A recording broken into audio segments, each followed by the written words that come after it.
Welcome to Influential Entrepreneurs, bringing you interviews with elite business leaders and experts, sharing tips and strategies for elevating your business to the next level. Here's your host, Mike Saunders. Well, hello and welcome to this episode of Influential Entrepreneurs. This is Mike Saunders with Marketing Huddle, and today we have with us Barb Giamanco, who is a sales and social selling strategist. And welcome to the program, Barb. Thanks, Mike, for having me. I appreciate it. Hey, so let's start off with this question. I feel like so many times we hear a term and it's new and it's fresh and that's awesome, like content marketing. Well, one day content marketing is not going to be content marketing anymore because it's just going to be marketing. It's just the way that marketing should be done. Well, social selling, I want to ask you, where's that in the bell curve? Are we still on the uptick of people still going, what is this? And this is really new and good? Or is it just the way we should be selling anyway? That's a great question. I mean, from my point of view personally, since I've been evangelizing social selling and was one of the second persons in the world to use the term and published it in my book, I've been doing that since 2006. So for me, it seems like we would have seen a lot more traction with sales organizations than we have. I would say that the term started gaining, more traction about 2.5 years ago. But even today, I encounter people who know the term, they've heard the term, they're a little bit confused by what it all means, and some, frankly, have just been kind of resistant to thinking about how to incorporate social media into the overall selling process. Yeah, and I think that's a missing piece, not the missing piece, but you just said something huge, which is the selling process. So social selling doesn't divert from the sales process because there still needs to be a sales process. And I think that social selling can almost morph into the laziness, hide behind the computer, click a like, respond to a LinkedIn post, and feel like I'm social selling, but you're really not. You're just, playing around. So what are a couple tactics that you would recommend to kind of really take that social selling and make it come alive? Absolutely agree with what you just said. The problem is that we've had a lot of, quote unquote experts who showed up on the scene because the topic was hot. We've got technology vendors claiming that they're the social selling tool and that's all you need. And I think it has bred some laziness where people are thinking, gosh, if I just have a great online brand, if I just connect with a few people on LinkedIn, send a few emails here and there, share some content, somehow magically sales start rolling in. And that's not true at all. And actually, using social channels to engage with buyers early, it has a place there and also in continuing to maintain relationships. But, sales is an entire process. It's a continuum that you follow, and it requires, all right, you're going to engage with somebody. Are you doing it in the right way? Is your message, really resonating, or is it more a vendor-centric pitch? When you have the opportunity to meet with somebody, are your sales skills fresh and sharp? Do you understand the buyer's business? Are you coming at it from a consultative problem-solving point of view, or do you still fall back into feature dumps and demos? So social selling now has come to the point where I almost kind of wish we'd stop talking about it because it's just sales, to be quite honest with you, Mike. It's just sales. It's how do you interact with buyers? And the social selling tools that we're talking about are just that. They're tools. These are other ways to try and engage with buyers if you're not having as much success with the phone or with email. But then we could have a whole conversation about the telephone because we've got a lot of salespeople who are defaulting to not use the phone. And yet I have not ever been in a situation where I didn't talk to somebody personally, and that's how I ended up closing the business. Yeah, there's too many courses, I land high-end clients with just a Facebook ad and, whatever. And it's like, come on, that's few and far between. And I think that in the world of marketing, I teach marketing at some universities, and one of the concepts is Integrated Marketing Communications, IMC, and it's having that consistent message across multiple channels. Well, the key there is multiple channels because you cannot only use the phone to sell. If you're a phone warrior, good. use it. But at some point, people can duck your calls because they know you're going to call all the time. So you need to have a phone call, an email, a tweet, whatever. And now all of a sudden you've got some variety. So my question now is, what are your thoughts around if you had kind of like your dream 100 or your top 40 that you want to really, really connect with, and maybe they're high-value prospects? What do you think about having a plan where, okay, before I even try to make personal engagement with them, like let's grab a coffee or let's get on the phone and chat, what if you started researching online using some social tools and you saw through their LinkedIn profile that they liked this or a part of that group? Well, the minute you hit their profile, at some point, LinkedIn says, look who's been looking at you. And they're like, oh, I wonder who that is. And then they keep going about their business. But they saw you. And then maybe you liked one of their, Facebook posts, or maybe you, retweeted an article that they wrote or whatnot. What are your thoughts around kind of setting that stage where they're like, they notice your name, and then when you reach out, however, now there's the chance that they're going to take your call or engage with you now is a little bit increased?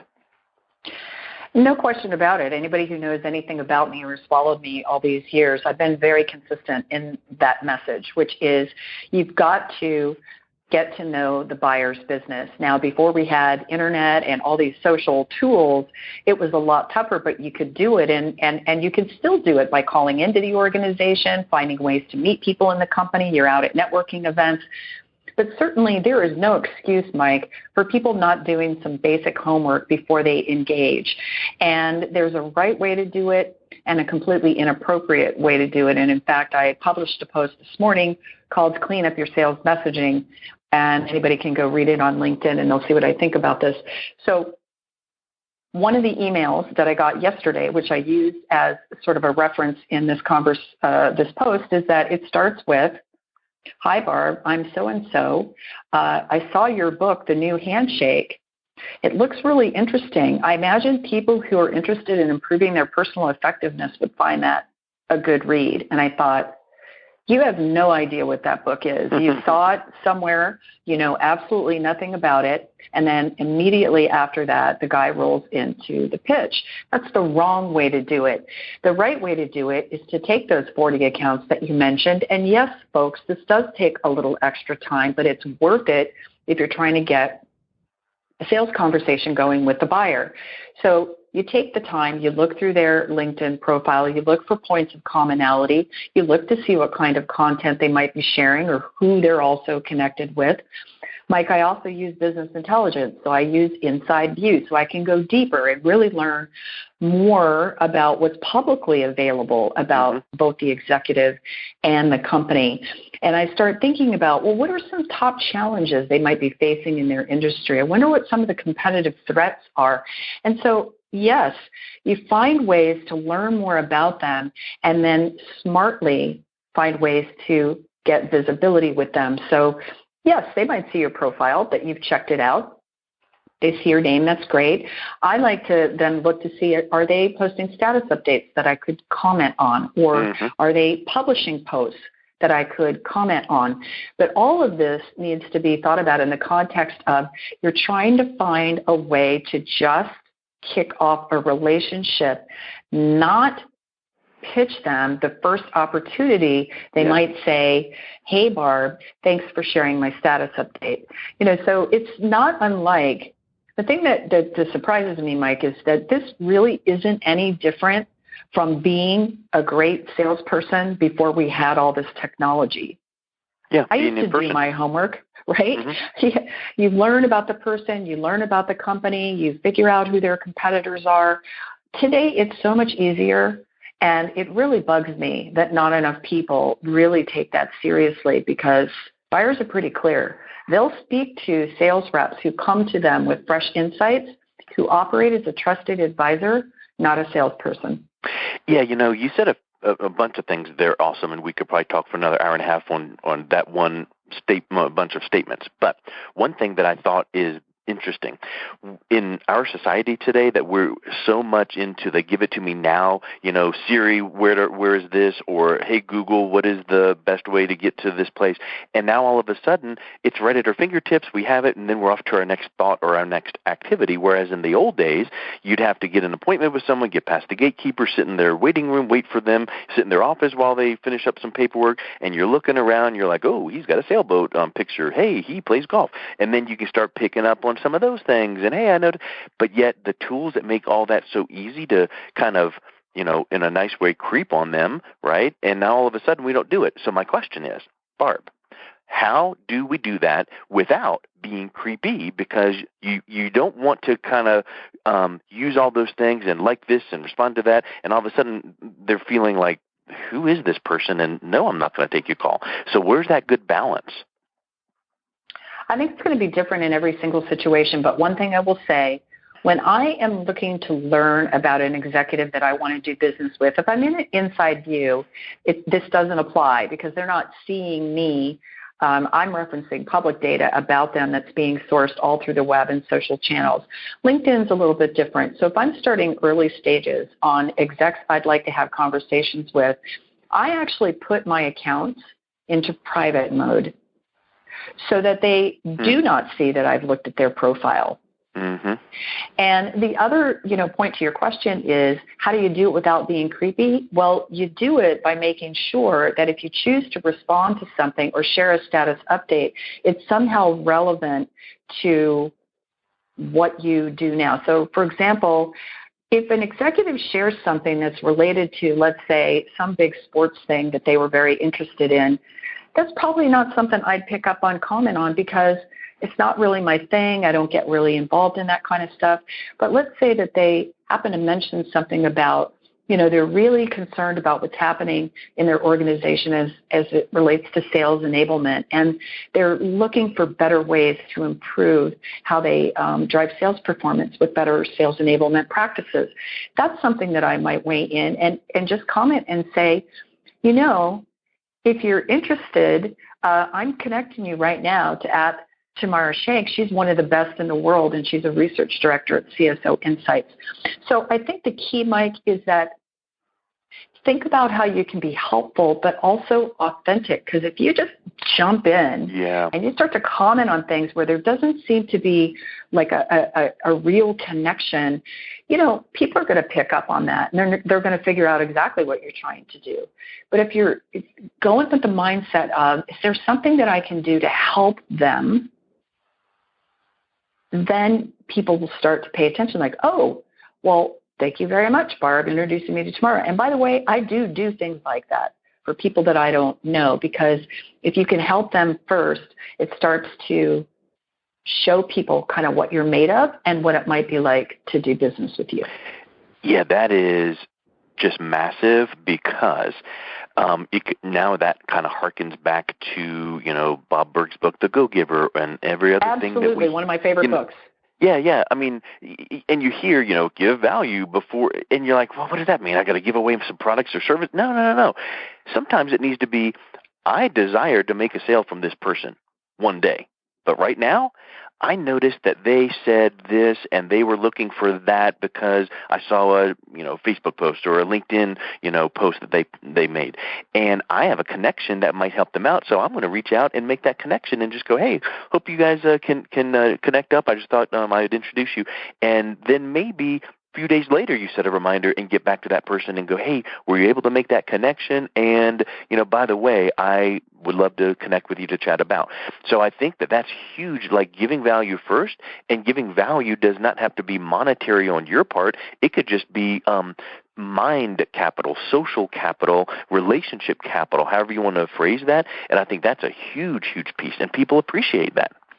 They do. And then I've done other things. You could do this online or offline. I have pulled together a panel of local executives, hosted them in a networking lunch, pulled together a panel of, people that they're peers within their industry. But, if you think about it, often executives say that it's tough for them to find the time to network with their peers.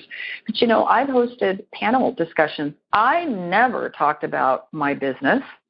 I did not start the session with I'm so-and-so and let me tell you about everything that we sell and spend 15 minutes yakking about myself. No, set it up as a real opportunity for these folks to engage and interact. If you do it online, you can help promote them. It can be recorded. They can promote you.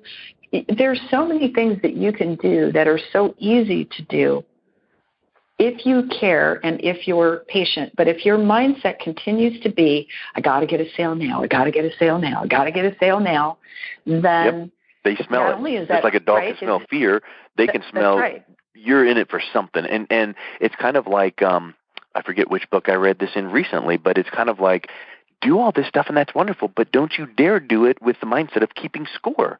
Like, okay, I introduced them to 2 people, and I sent them this article, so 2 for me, 0 for them, and, let's make sure that I get something. So where's it at? Kind of like the old bellhop and the tip, they're standing there with their hand out. Well, you can't do that because they really can smell that and tell that. So I think that is a huge, huge point. Hey, let me ask you this question. And let me just say, before you do that, let me just throw one thing out, is why I actually kind of challenged Gary Vaynerchuk, about his book, Jab, Jab, right? Mm-hmm. Right hook.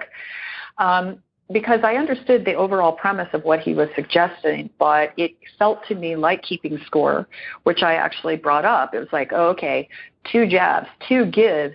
Now it's my turn to make an ask. And that felt really false and forced to me. So again, I understand the overall, because Gary's a great guy, and I understand overall what he was trying to do. But I think the worst thing you can do is say, well, if I do this, I'm going to get that. No, you're going to put it out there and you're going to be genuine in your giving, and it's going to come back to you, and it's going to come back fast. And even if it's not fast, like the next day, the next week, the next month, it still is the right thing to do, and you're viewed as that connector, that networker, and when you put together that panel, quote, unquote, right, it doesn't have to be a live panel. It might be a few people on a phone call. It might just be a series of introductions. But the point is, when you circle back around with that person or those 2 or 3 people that you made some connections with, do you think they're going to take your call? Of course they will. Of course they will. And when I say fast, what I mean is, if you think about large, complex business-to-business selling situations, and there are a lot of those out there, if it's transactional, maybe you can move it even more quickly. But I've been in situations where I've been able to probably shave months off a decision-making process by spending a little extra time on the front end, and since sales VPs do sort of express frustration at lengthy closing sales cycles or sales opportunities that just drag on and never close, it seems to me that thinking about how to be a little more strategic on the front end from a giving value point of view makes a big difference. I couldn't agree more, and I think that that's a lost art, and I will, say art in capital ART. I mean, it is an art form, and there's restraint. And I was on a call just this past week with someone that said, do you ever find yourself in a selling situation and you just are so stoked and excited about your service or your product that you just are telling it all, right? And there's some research that says people that speak fast and, just blah all the details, they're not viewed as a trusted advisor. But if you even slow your pace down, and if you ask some questions before you say, would it make sense at this point for me to give you some thoughts on what some of your needs are that you just mentioned, which are X, Y, Z? Now all of a sudden they're ready to listen. But we feel like, look at my shiny widget that is so awesome, and look at all these testimonials. I know it's awesome, and so do these people. Now all of a sudden, you're not making your point because just of how you're approaching the situation. Yeah, exactly. It's really, you got to make it about the buyer, and I think it's about heart. You've got to care. So when I do 30-minute phone calls, Mike, I got to be honest with you. If in the last 5 minutes we're talking about my business, fine, but I spend the majority of the time really kind of validating what I've already learned about the person, the organization. I dig in a little deeper with them about whatever goal it is they're trying to accomplish. And usually by about the 20, 22, or even 25-minute mark, we might be talking about how a solution could come together. And that's a whole lot different than starting off with, my company's been in business for X number of years. I have this much experience. My services do this. All of that is they can find that on the web. So when I get an opportunity, I don't want to waste it, and I want to really dig in a little bit deeper with what they're trying to do. And I think when you get to that place where then you're you're making some of those, well, you could do this, and have you considered that? And then they say, well, what if we wanted to do this? Could you do it? Then you're on your way to having a much higher success rate in terms of closing business. The old business of, okay, we're going to tell you about everything, and then now I'm going to go in with the closing tactics. That's so 15 years ago. That doesn't work anymore. You mentioned B2B, and I know you have a post or a program on social selling to the C-suite. So final question to kind of land the plane here. What are a couple key points to keep in mind when you're selling to the C-suite? Because that is not the typical B2C buyer, and maybe not even the typical B2B buyer. That's a little bit different of an approach. Well, everything that we just talked about, you just up your game there. Yeah. If you're going to reach out to an executive, first of all, I would never go to an executive blind. I'm going to look for referral and introduction opportunities. I'm going to do my homework and learn about them. If they're on Twitter, I'm going to follow their conversations.